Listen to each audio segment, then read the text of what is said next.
Bienvenidos a una mesa de debate más que forma parte de este festejo de los 10 años de Equivernus.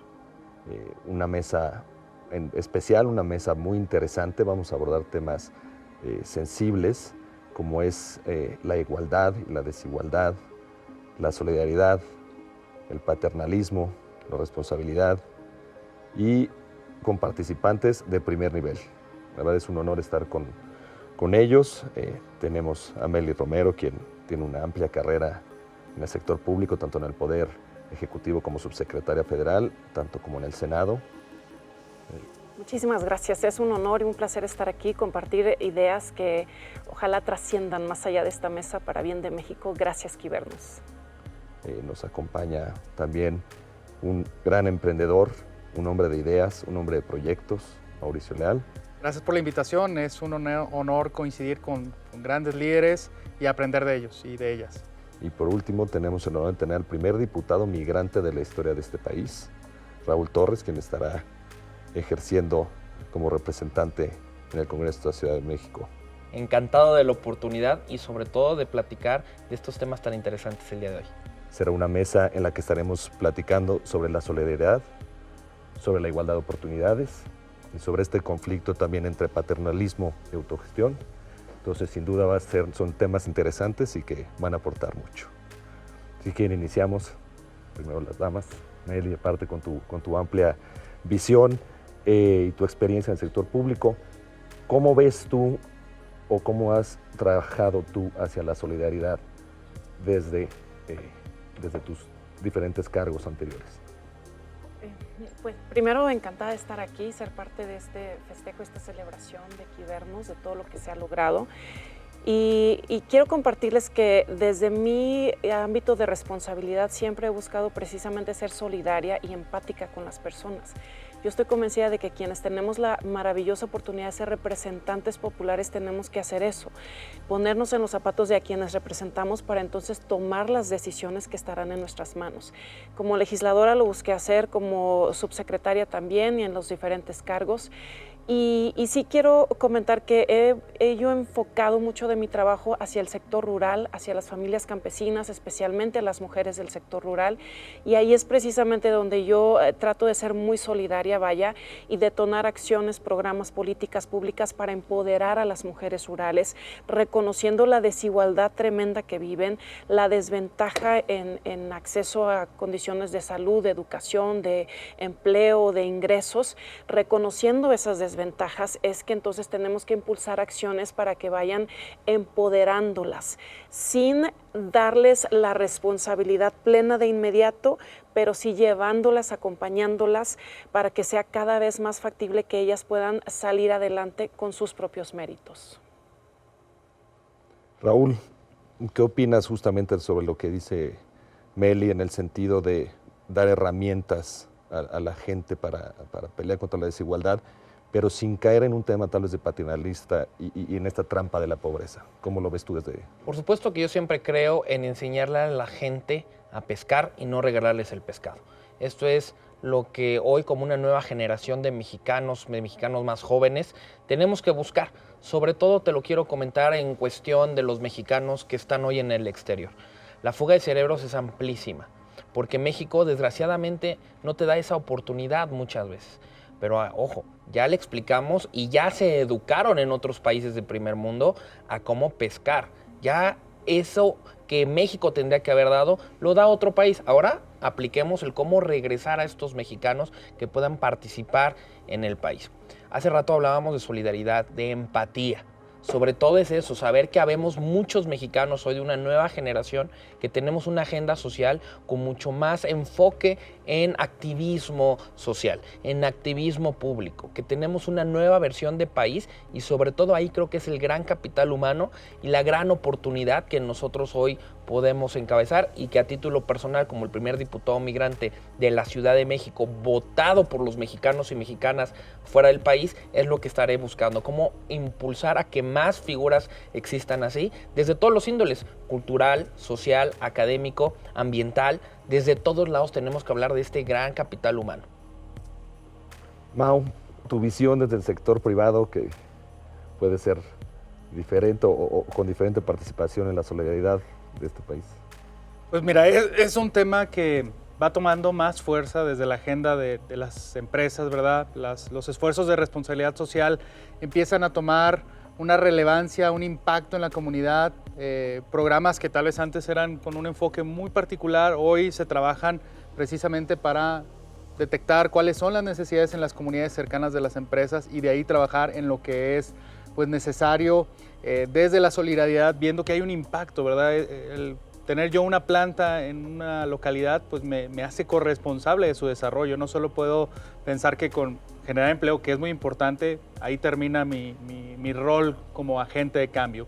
Y por otro lado está el emprendimiento social, que nace de la solidaridad, ya sea una fundación, ya sea una empresa que busca tener un impacto en la comunidad, pues nace de encontrar que hay desigualdades, que hay necesidad de tratar de componer, de modificar el rumbo que tienen las cosas para que las personas que están viviendo, como decía Meli, el tema rural o los jóvenes sin oportunidades, pues puedan acceder a esas cuestiones de forma mucho más rápida, que eso, pues el sector público y sobre todo la sociedad civil y el emprendimiento social somos mucho más rápidos en llegar y dar las soluciones.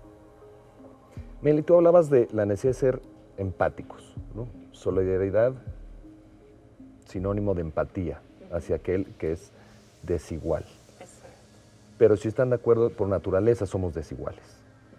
Entonces, ¿cómo das tratamiento a esa desigualdad por naturaleza y de nuevo, cómo lo atiendes sin caer en ese paternalismo y más bien dar general esa responsabilidad a aquel? Te platico en mi experiencia lo que me ha tocado impulsar, vaya, por supuesto siempre haciendo equipo con muchas personas talentosas, pero me parece que se trata primero de reconocer plenamente las desigualdades que tenemos, es decir, tener diagnósticos precisos, para entonces diseñar políticas públicas, acciones, programas, presupuestos en función de esas desigualdades, pero también del objetivo al que queremos llegar. Entonces a mí me tocó implementar programas, políticas públicas para las mujeres y los jóvenes del campo, de las zonas rurales. Entonces lo que hicimos fue diseñar programas que tuviesen, por decirlo así, varios cajones, para que dependiendo en el nivel en el que está una mujer, un hombre o un joven en la zona rural, en su desarrollo productivo, inclusive en su desarrollo personal, dependiendo en qué grado esté, entonces ahí es donde puede aplicar a esta vertiente del programa. Entonces había opciones para los que van iniciando apenas, había opciones para los que ya tienen una actividad, había opciones para los que ya están listos para comercializar o para exportar. Entonces me parece que eso es lo que puede funcionar para que sea en función de su realidad, de esta desigualdad que tienen, pero también cómo les podemos empoderar, darles herramientas, reconocer su realidad, pero a la vez motivarles a todos para que sí vayan avanzando hacia un objetivo que sea el de propiciar el desarrollo de una comunidad en general o de una zona también de manera especial. Yo estoy convencidísima de que la mejor manera que tenemos para que México salga adelante es eso, reconocer desigualdades, empoderar, dando herramientas y absolutamente evitar el paternalismo. Me parece que el paternalismo hoy en día, en nuestro país especialmente, está propiciando que en lugar de desarrollar talento, que en lugar de desarrollar oportunidades, pues esté limitando la capacidad productiva y la capacidad creativa, especialmente de los jóvenes. Yo le apuesto más a estos programas de empoderamiento y de desarrollo, y reitero, reconociendo la diversidad que tenemos. Y en estos programas de los que platicas, los diferentes beneficiarios, como bien decías, parten de un diferente nivel. Sí, sí, sí. Mucho por sus capacidades, o cómo aseguras cómo vas acompañando ese crecimiento con ellos y que no se estanquen. Pues lo que a mí me tocó y me parece que al final de cuentas eso es lo que tenemos que hacer es integrar equipos de personas multidisciplinarias para que hagan justo ese acompañamiento. Es decir, no se trata nada más de darle un manual a la persona que queremos impulsar o empoderar un manual, un presupuesto, un programa y tú ya sabes cómo le haces. No, se trata de que le demos un auténtico acompañamiento y eso tiene que ver con desarrollo personal, motivación, con darles habilidades para el ahorro, para la reinversión en sus mismas actividades, para la producción, para la comercialización, es decir, desarrollar todas las capacidades que van necesitando. Pero si es una cuestión casi personalizada, ¿se puede? Sí se puede. A mí me tocó trabajar en un programa a nivel nacional, entonces es un esfuerzo enorme el que se tiene que hacer, pero hay muchísimas personas en este país que están dispuestas a dar su capacidad y su talento para acompañar a quienes lo necesitan, entonces claro que se puede.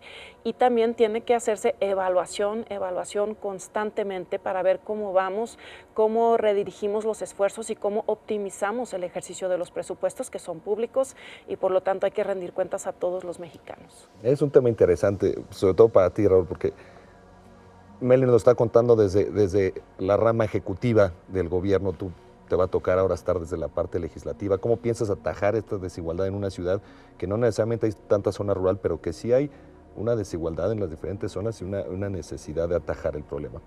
Por supuesto, como legislador, lo que he estado impulsando ya desde los primeros días de esta legislatura es cómo aplicar la agenda internacional a cambiar la realidad de nuestros ciudadanos, de nuestros capitalinos y capitalinas.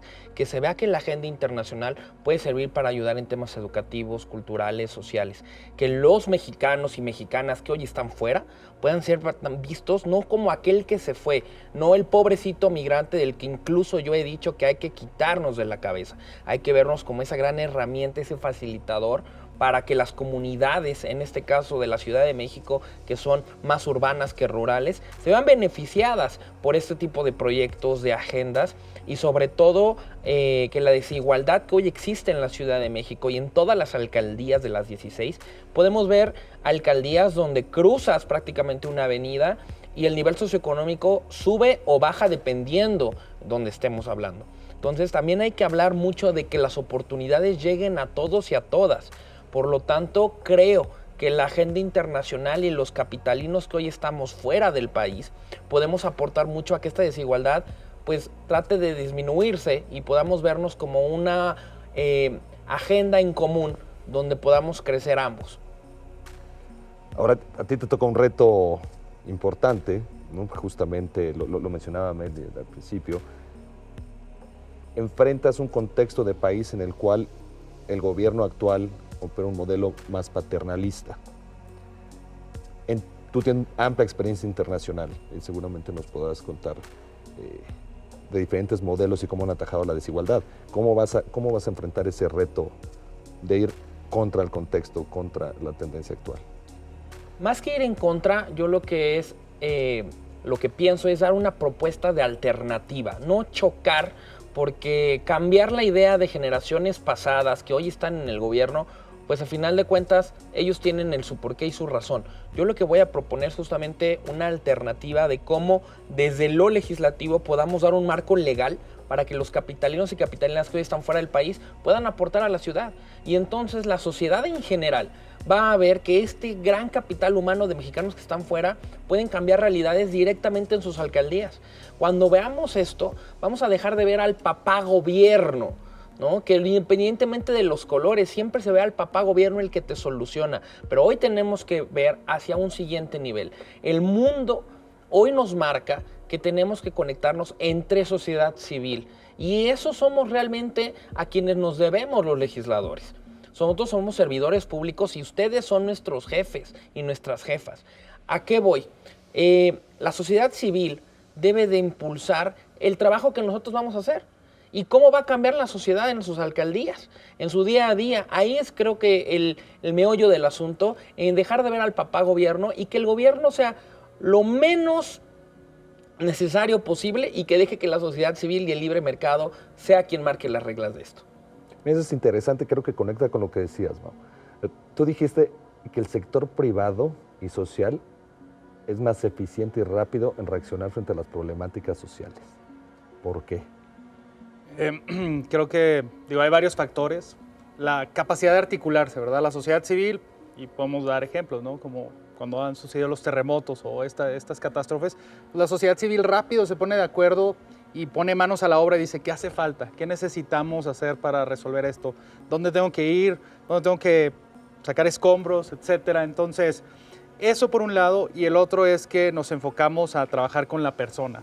Y desde la empatía vamos y vivimos la realidad, que creo que una característica del sector público es que de repente está en la oficina, ¿verdad? O sea, es de centralismo, entonces estoy aquí y creo que esto se puede necesitar en esta comunidad o con esta población, y la sociedad civil, la empresa va directamente, conoce la problemática y entiende que tiene que tocar la vida de esas personas de alguna manera. Y también hay que por otro lado, ver que en el gobierno pues hay ciertas restricciones en cuanto que tienes que cumplir una normativa, hay unas reglas de operación, hay un presupuesto, no puedes de un día para el otro cambiar una dinámica de un programa.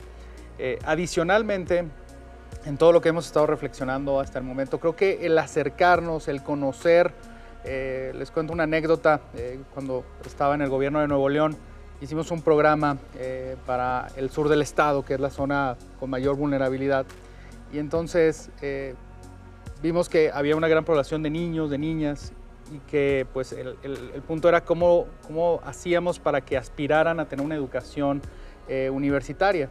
Entonces fuimos y llegamos y pusimos un lugar donde podían poner qué aspiraban, ¿no? Cuál era como su intención, de varios ejidos de Galeana, y ponían, bueno, pues yo quiero ser caballerango, yo quiero atender mi huerta. Creo que quien ponía un grado más profesional decía, quiero ser maestro, quiero ser doctora, ¿no? Entonces les llevamos impresión 3D, un planetario móvil, les llevamos robótica, cosas que pues no estaban a su acceso. Entonces terminamos ese ejercicio y decían, oye, ¿qué es lo que hace él? ¿Qué estudió? Ingeniero. Ah, yo quiero ser ingeniero. Oiga usted, astrónomo. Ah, yo quiero ser astrónoma. Entonces me parece que también el revertir la desigualdad es acercar la posibilidad de que las personas sueñen y puedan crear algo a partir de conocerlo, porque si no lo conocen, pues difícilmente van a aspirar a eso. Interesante, me regreso a la primera parte de tu comentario, porque hablaste, la incapacidad del gobierno se deriva de dos fuentes, si entendimos bien. Una son las barreras legales, operativas, presupuestales que puede tener, y otra es una lejanía frente al electorado, ¿no? Frente a los problemas sociales, que tú hablas justamente de rendición de cuentas frente al electorado. ¿Qué opinan ustedes dos, Mary y Raúl, desde el punto de vista de gobierno? ¿Hay esta lejanía? ¿Ahí está, por eso no se reconocen las desigualdades individuales y más bien es más fácil verlo como una colectividad y aventar programas ahí a ver si funcionan? Yo creo que sí, y tiene mucho que ver con la persona que tiene una responsabilidad, con la persona que es una autoridad. Tiene que ver con la visión y el nivel de empatía que tiene precisamente, porque yo he visto pues muchos representantes y funcionarias que efectivamente hacen un trabajo desde un escritorio y que creen que con eso ya están haciendo un buen trabajo porque en papel diseñan programas que aparentemente pueden funcionar, pero mientras no salgas a recorrer las calles, las colonias, las comunidades, las zonas, nunca vas a entender plenamente lo que millones de familias en este país están viviendo. Lo he dicho yo muchas veces, la mejor manera de poder ser un buen representante es caminar para entonces entender. También veo quienes sí lo hacen, es decir, me parece que no podemos generalizar necesariamente, pero sí tiene que ver con el nivel de compromiso y de congruencia que se puede tener cuando se tiene una responsabilidad pública. Ser funcionario público debe ser una responsabilidad de 24/7. Nos debemos a la gente nos elige y usamos el dinero público para ello. Por lo tanto, nosotros realmente debemos de comunicar, platicar, escuchar. Parece que los políticos en general, los políticos tradicionales, no escuchan y por lo tanto al no escuchar, no comunican. A mí me enseñaron desde chico que antes de señalar tienes que voltear a ver los 3 dedos que te señalan a ti. Por lo tanto, incluso cuando uno es oposición, también tenemos que ver cuando señalamos, qué estamos haciendo nosotros mal o bien, qué nos corresponde y cómo lo vamos a comunicar. Hoy como un diputado joven en el Congreso de la Ciudad de México, creo que eso es vital. cómo vamos a cambiar la forma de hacer política, cómo vamos a cambiar la forma, no solo ya de comunicar, que las redes sociales lo hacen muy bien, sino de cómo vamos a hacer una empatía directa con nuestro electorado. Que nuestro electorado pueda decir, ¿sabes qué? Yo quiero subir una iniciativa de ley y tú eres mi diputado y tú la vas a subir. Para eso estamos, ¿no? Vamos a ese siguiente nivel, en que la sociedad civil organizada pueda decir, esta agenda de cabildeo, esta agenda que yo estoy impulsando, quiero que no se quede solo afuera, sino que esté adentro. Y ahí es una gran responsabilidad que nosotros, los oficiales electos, debemos de tener. Si no entendemos hoy que la sociedad está harta del sistema político, si no entendemos hoy que nosotros nos debemos a la confianza y que esa confianza se tarda mucho en ganar, pero es bien rápido en perderla, vamos a seguir haciendo más de lo mismo. Y entonces el país va a seguir como está. Creo que la gran responsabilidad hoy que tenemos, y en el caso personal de la Diputación Migrante, es conectar a todos estos mexicanos y mexicanas que están alrededor del mundo y que sepan qué estamos haciendo, qué podemos aportar por ellos y ellas, y sobre todo que vamos a trabajar en conjunto, dar ese reconocimiento también, porque los mexicanos, en el caso de la Diputación Migrante, que están fuera del país, también están interesados en qué pasa.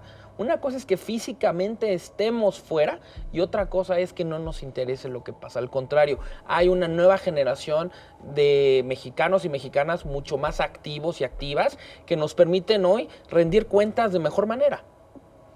Sin duda. Y quedamos claro que hay una desigualdad por naturaleza, ¿no? Y luego este conflicto entre la responsabilidad, volver responsable o ayudarle a darles capacidades y herramientas para que crezcan frente al paternalismo, pero también hay un tema, un eterno debate con la meritocracia, y creo que Mau atajó el problema en el sentido del contexto, ¿no? Porque podemos acusar que respetamos la libertad, respetamos el mismo y van a ir creciendo, pero también depende mucho del contexto. El contexto es una de las partes más críticas en un país que tiene tantas desigualdades. Entonces, ¿cómo hacemos para generar el acceso a las oportunidades de manera equitativa y en donde hacen falta, ¿verdad? Porque de repente pensamos mucho en las ciudades, ¿no? Y las ciudades tienen las universidades y tienen las escuelas, pero te vas fuera de las ciudades, principalmente en lo rural o hasta a veces en lo urbano en ciertos puntos y la calidad va bajando, ¿no? Entonces, de escuelas de tiempo completo te vas a escuelas que tienen 1 o 2 clases o que tienen clases donde hay varios grados al mismo tiempo, que pues eso no puede ser calidad educativa. Pero ahí es donde creo que también el reto, Javier, es la innovación, y en el gobierno pues es complejo porque de repente pensamos como que un programa tiene que durar 6 años o tiene que durar 3 años. Y no, hay que entender que van evolucionando las personas a las que queremos apoyar, sus problemáticas van cambiando, pero además habrá programas que sean exitosos en cuanto a que sí tienen un impacto y programas que, ¿sabes qué? No lo estamos haciendo bien, no está generando ese impacto, vámonos para atrás. Y creo que ahí es donde tampoco es como sociedad civil, empresas y gobierno por otro lado. Veamos el caso de Quivernos, es el acceso justo a jóvenes que están en todo México, tratando de hacerlo mejor con su liderazgo, pero que si no fuera por una clase de políticas públicas que da Quivernos, tal vez no verían ese tema en su día a día. Entonces, ese acceso genera la posibilidad de que ahora tengan otra mentalidad y empezar a tener impacto. ¿Qué pasaría si algún gobierno dijera, oye, ¿qué está haciendo Quivernos? ¿Qué está haciendo Grupo Salinas? Lo voy a replicar porque tengo el presupuesto, tengo la capacidad de despliegue. Entonces, creo que el reto hoy también a nivel país es cómo involucramos a la sociedad civil y aprendemos que hay modelos exitosos que difícilmente la sociedad civil va a tener los recursos para escalarlos, pero el gobierno puede ser ese brazo donde diga, oye, esto es algo que merece que todos los jóvenes en México tengan acceso. Ahora, ¿qué me dicen? ¿Quién de ustedes les gustaría, o los tres? Cuéntenos, ¿qué representa para ustedes la igualdad? Luego es un concepto tan ambiguo que no necesariamente estamos ni siquiera hablando de lo mismo. ¿O cómo se vuelve? ¿Qué es el concepto y cómo toma realidad? La igualdad es algo que específicamente las mujeres hemos buscado desde hace muchísimos años, ¿no? Décadas. Igualdad para mí tiene que ver con el acceso a oportunidades igualitarias, reconociendo los diferentes puntos de partida desde donde estamos cada quien, como individuos, como género, como grupos. Es decir, hay que reconocer de dónde partimos para a partir de ahí buscar empujar hacia el logro de esa igualdad. Entonces, yo escucho esta mesa y reflexiono que, bueno, México para mí me parece que es un país de enormes posibilidades, es un país que tiene tanta diversidad precisamente, que ha luchado muchísimo, pero es un país que desafortunadamente cada 6 años ha puesto su esperanza en un gobierno para perderla al final del sexenio. La vuelve a colocar y la vuelve a perder. Sin embargo, está sucediendo algo con todos los cambios políticos y sociales económicos que estamos viviendo. Me parece que hoy más que nunca, yo lo viví directamente en la elección pasada, hoy más que nunca estamos entendiendo como sociedad que todos tenemos que involucrarnos, ya no solo dejarle la tarea al gobierno. Entonces, incluso en esta búsqueda de igualdad de circunstancias y de oportunidades, el gobierno tiene una parte, los ciudadanos tenemos otra, la sociedad civil organizada, la academia, los empresarios, cada quien tiene una parte. Y sí podemos hacer una convergencia para entre todos ayudar a que nuestra sociedad salga adelante. Tiene que ver también con lo que creo que hemos comentado todos, reconocer a nivel muy local la circunstancia, sin aspirar a tener programas nacionales o internacionales necesariamente, aquí en mi comunidad, en lo local, en mi escuela, cuál es la circunstancia que tenemos y entonces entre todos cómo podemos aportar hacia el logro de esa igualdad. Me parece que sí, con todo lo que nos ha dolido, con todo lo que nos ha costado, pero me parece que en este país hacia allá estamos transitando. Eso, comenzaste con algo importante, que las mujeres hemos luchado mucho tiempo por la igualdad. Eso viniendo de una mujer exitosa, una mujer brillante, una mujer que ha trabajado mucho por el futuro de México. ¿Es meritocracia o es acción afirmativa? Si es igualdad de oportunidades, ¿qué? Me parece que también es un conjunto de factores, es todo, porque yo de manera personal sí tengo que reconocer que las acciones afirmativas a mí me han permitido acceder a espacios. Sin embargo, también tiene que ver con mi propio desempeño, mi voluntad de servicio, con mi capacitación, con mi formación, con los resultados que yo estoy buscando dar y acreditar, y que ese trabajo mío, esos resultados realmente signifiquen un beneficio para la población. A la vez que busco hacer alianzas, que busco hacer equipo siempre con todos con quienes podemos aportar. Es decir, es un conjunto de factores y sí tenemos que reconocer, reitero, que partimos de diferentes puntos, inclusive en cada uno de estos elementos. Hay quien puede tener una mejor formación académica, hay quien puede tener una mejor condición económica o hay quien puede tener méritos muy reconocidos ya socialmente, pero al final de cuentas lo que podemos hacer es propiciar que los seres humanos y especialmente los representantes, quienes aspiren a ser representantes populares buenos, me parece que tienen que conjuntar todos estos elementos, alinearlos hacia el logro de los objetivos que beneficien a la sociedad. Aquí tenemos un representante bueno. Sí. ¿Nos puedes tú contar, es necesaria la acción afirmativa o con generar la igualdad de oportunidades en un marco legal es suficiente? La situación es más compleja. Las acciones afirmativas, yo vengo de una acción afirmativa, por lo tanto, son, como bien lo dice Meli, oportunidades, espacios que hay que cubrir. Sin embargo, cuando hablamos de igualdad, tenemos que también entender que es quién tiene acceso a esas oportunidades. Aunque las oportunidades están para todos y para todas, son menos el porcentaje que tienen acceso. ¿Por qué? Porque hay un tema económico, hay un tema cultural que te va interfiriendo. ¿Qué es lo que yo busco? Una acción afirmativa, a final de cuentas, marca una tendencia y te dice, hey, tienen que hacer esto, tienen que integrar a este tipo de perfil de la sociedad porque se les está olvidando. Y en la importancia que tiene esta acción afirmativa que representa a X sector, a los jóvenes, a las mujeres, en este caso a los migrantes, ¿no? A la comunidad afroamericana, a la comunidad LGBTIQ, etcétera. ¿Qué tenemos que hablar? De que esa igualdad es igualdad de oportunidades, pero el problema es que no hay acceso a esas oportunidades. Hace rato lo decía justamente Meli, cada 6 años tenemos la esperanza, se acaba y volvemos a tenerla. ¿Qué va a pasar cuando ya no volvamos a tener esa esperanza? Se acabó la igualdad, vamos a hacer que las desigualdades sean más marcadas, que las clases sociales nos hagan que nos dividamos entre los buenos y entre los malos, como hoy desgraciadamente está dividido el país. No, creo que lo que tenemos que buscar hoy, y lo entendemos después de una pandemia que nos azotó a todo el mundo, es que nos pegó a ricos y a pobres. Nos pegó a mujeres y a hombres, a jóvenes y a adultos mayores. Te podías morir así tuvieras el dinero o no lo tuvieras. Este virus no cuidó a nadie de acuerdo a una desigualdad, le pegó a todos. Pero también hay que entender que estos nuevos tiempos nos representan resiliencia. ¿Quiénes vamos a salir adelante? ¿Tenemos la misma oportunidad de salir adelante? Creo que sí. El cómo es la gran diferencia.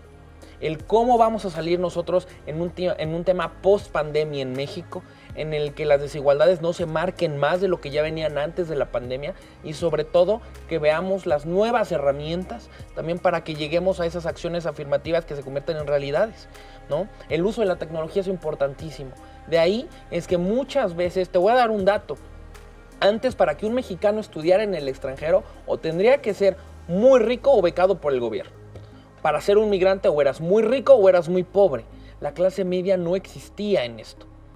Y existían las oportunidades de irte a estudiar al extranjero, sí, pero ¿quiénes tenían la oportunidad? Pues los más ricos. Hoy ya no. Hoy hay muchos caminos para poder llegar a estudiar en el extranjero, a poder realizar tus proyectos en la clase media. A eso es a lo que me refiero. La igualdad existe, pero el acceso a las oportunidades es lo que hay que tratar de que llegue a más personas, y sobre todo es un trabajo de los que tomamos decisiones hoy. No, interesante, creo que va en línea con lo que decías. Claro, y mira, yo creo que es sistémico. O sea, una acción afirmativa es poderosa, pero si no trabajamos alrededor para preparar que esa acción afirmativa termine, ¿verdad? Voy al caso de la inclusión laboral de las personas con discapacidad. Entonces uno diría, bueno, pues hay muchas empresas en México, hay muchas oportunidades de empleo, simplemente hay que abrirlas a las personas con discapacidad. Y ahí nos quedamos, ¿no? Y tal vez hacemos acción afirmativa y se empiezan a contratar, pero tenemos que pensar, bueno, a ver, ¿qué sucede en general con la trayectoria, el desarrollo de una persona con discapacidad? Primero, pues todo el reto para la familia de entender y concebir que van a tener una persona que vive con una discapacidad y todo el costo relacionado con esa condición. De ahí que exista el acceso a una educación incluyente. Ya, ahí hay un reto mayúsculo en México, en el sector público, pero también en el sector privado. Entonces, bueno, para que lleguen esas oportunidades las personas con discapacidad, pues les tuvo que tocar que los papás tuvieran los recursos para que estuvieran en un lugar donde fuera incluyente. Que estudie primaria, secundaria, preparatoria y luego una universidad, y de ahí ahora sí podría entrar a competir por una vacante en igualdad de oportunidades, que creo que también es lo importante. No es simplemente decir, bueno, es que vamos a contratarla porque es una persona con discapacidad. No, que compita y que si es el talento que está buscando la empresa, se contrate. Entonces, hay más allá que simplemente la acción afirmativa, sino el trasfondo de cómo vamos trabajando todo lo que hace falta para que esa población que hoy está en una situación de exclusión realmente llegue a las oportunidades. Y con las mujeres también tendría, o sea, con cada una hay que entender, y regresando al principio decías, pues hay desigualdad, ¿verdad? Y si nos vamos, mujeres en urbano, mujeres en rural, hay diferentes realidades, y el reto es cómo nosotros entendemos esa posibilidad de diseñar cuestiones que involucren un impacto y que no va a ser en el corto plazo, que ahí es de repente el reto, ¿no?, de los programas. Es decir, bueno, si yo quiero trabajar la inclusión educativa de personas con discapacidad, pues son 20 años, o sea, no se va a resolver en el corto plazo. Ahora, también hay que entender cómo se está reconfigurando el mundo en la educación, en el acceso a oportunidades de empleo, donde también hoy alguien que estudia, estudia, se prepara para ser programador, diseñador, diseñadora en tecnología, con 500 horas, ya no requiere un título universitario y puede trabajar remoto, algo que no estaba antes de la pandemia. Entonces, eso, por ejemplo, es un catalizador para la inclusión laboral de personas con discapacidad. Entonces, ¿cómo podemos en lo público y en lo privado decir, bueno, ahí hay una gran oportunidad, vamos a ayudar a las personas con discapacidad en este perfil para que aprovechen estas oportunidades? Entonces, de lo desigual, de la acción afirmativa, te vas a un cambio de mayor impacto sistémico. Si me permites agregar nada más el hecho de que las acciones afirmativas en su conceptualización son acciones temporales que no deben durar para siempre, precisamente en lo que logramos la igualdad. Pero una acción afirmativa para las mujeres, para las personas con discapacidad, para las personas de una comunidad indígena y más, es porque reconocemos que no estamos en igualdad de circunstancias con los demás. Esta acción afirmativa es para empujarte un poquito, hasta que logremos esta igualdad. En el momento que la sociedad en general reconozca el valor de dar empleo, de contratar a personas con discapacidad y lo haga de manera natural, ya no porque tiene un incentivo fiscal o más, que lo haga de manera natural, entonces se acaba la acción afirmativa y ahí sí, entonces plenamente entramos a una competencia, vaya, por un puesto en función del mérito propiamente. ¿Sí? Entonces, en este momento son complementarios, necesarios ambas situaciones, pero ojalá no necesitáramos acciones afirmativas porque entonces ya estaríamos en igualdad. Entonces, la meritocracia no entra en juego hasta que la acción afirmativa no pone en igualdad de condiciones. Te empuja la acción afirmativa y yo insisto, claro, ya una vez que te dan una oportunidad, que te contratan, que eres electo, bueno, también ya ahí está que tú pongas de tu parte y que impulses, ¿no?, todos tus méritos, vaya. Entonces sí se complementan en este momento. Pero Y creo que, o sea, aún la acción afirmativa hay un mérito detrás, ¿verdad? Son personas que están representando una comunidad, que entienden su rol y que son quienes abren, como Meli, o sea, abrió la posibilidad para las mujeres en la política. Y eso parece sencillo, pero hay, o sea, el famoso techo de cristal, que son las personas que ahora sí que los realmente inconformes que dicen, oye, esto no tiene que ser así, voy a abrir y yo voy a hacer ese camino hacia adelante. Entonces, creo que hay el mérito, pero para que llegue a la igualdad de oportunidades en méritos entre personas distintas, como todos somos en el mundo, requerimos hacer eso que dice Meli, o sea, la acción y irla quitando en la medida que las personas pueden llegar de manera más natural. Me gustaría agregar que una acción afirmativa no se debe de ver como las obras, para que dejen de estar molestando y les den los espacios, ¿no? Voy a hablar del caso de los migrantes. No podemos ver nada más que la acción afirmativa te dice, tengan un diputado y ya, cuando somos, gracias a las remesas, lo único que mantiene este país, y siguen creciendo. Y entonces no puedes hablar de que les vas a dar solo un espacio de representación, ya, para que los migrantes se vean representados, cuando el poder económico que representan es el número 1 de todo el país. Cuando hablamos de la Ciudad de México, que por primera vez se puede votar desde el extranjero, hay un espacio. ¿Por qué no puede haber más cuando representamos más de 2.100 millones de dólares que llegan a la Ciudad de México y con una diáspora de más de 1 millón de capitalinos fuera? Las acciones afirmativas se tienen que ver sí como un gran paso, pero no se pueden quedar ahí porque entonces se van a entender como una sobra, ese que quedó extra, y entonces en vez de dar igualdad nos acaban con un sesgo, ¿no? Nos llevan al límite de decir, bueno, pues ya cuentan, ¿no? Creo que ahí también tenemos que trabajar mucho en que las acciones afirmativas, como bien lo decía Meli, lleguen a un nivel de igualdad, pero sobre todo de su participación y de reconocimiento a las mujeres, a la comunidad afroamericana, a los migrantes, a los indígenas. Pero respecto a los migrantes, hay amplios casos de éxito de migrantes en el extranjero, que tal vez aquí no hubieran tenido las condiciones. ¿Por qué? ¿Es una meritocracia allá o tienen más acceso a la igualdad de oportunidades? ¿Qué es la diferencia? En mi intervención anterior hablaba del acceso a las oportunidades. Todos nacimos con el gen M, ese gen mexicano que nadie sabe qué es, pero todos los mexicanos lo tenemos. ¿A qué me refiero? Que siempre, perdón por la expresión, nos las partimos cuando queremos buscar un objetivo. Y cuando los mexicanos estamos fuera, nadie se va por gusto, todo se va por necesidad. Y no te lo digo de que desde la persona más rica hasta la persona más pobre. Nadie emigra porque quiere, lo haces porque buscas un mejor futuro. Y ese mejor futuro es lo que te hace que ese gen M lo detones, porque te sientes con la comodidad de que un país que sí te va a dar esas oportunidades, pero sobre todo el acceso a esa oportunidad, te dé la oportunidad, te dé el acceso y sobre todo cumplas tu sueño. Ahora el siguiente es, si ya no te lo dio México, por lo menos que México te reciba después de haber desarrollado todo este acceso y esta oportunidad.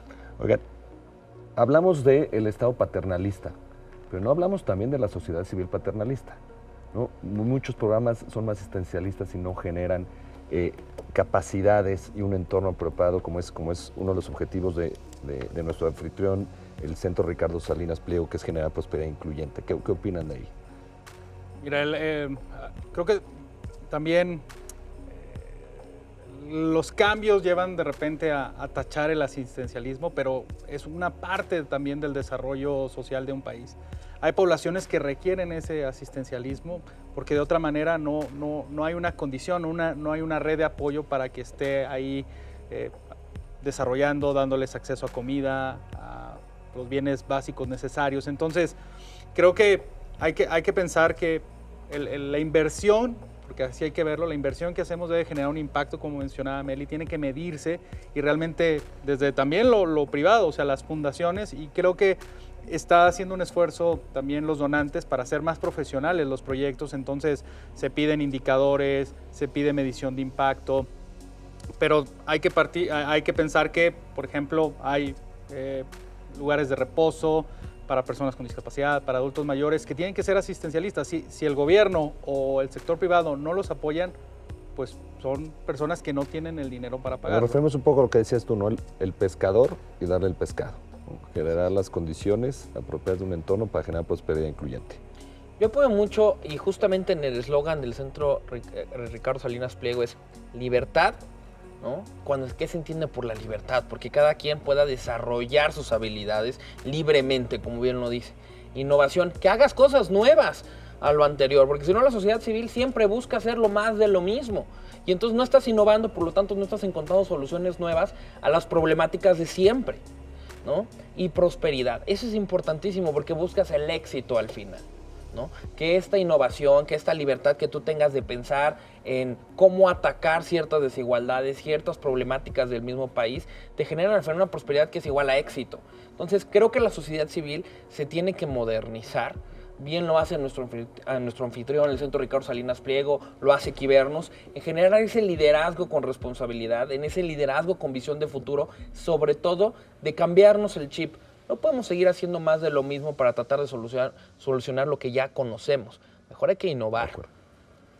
Meli, un pensamiento. Yo he visto más el asistencialismo puro en la sociedad civil en temas de salud.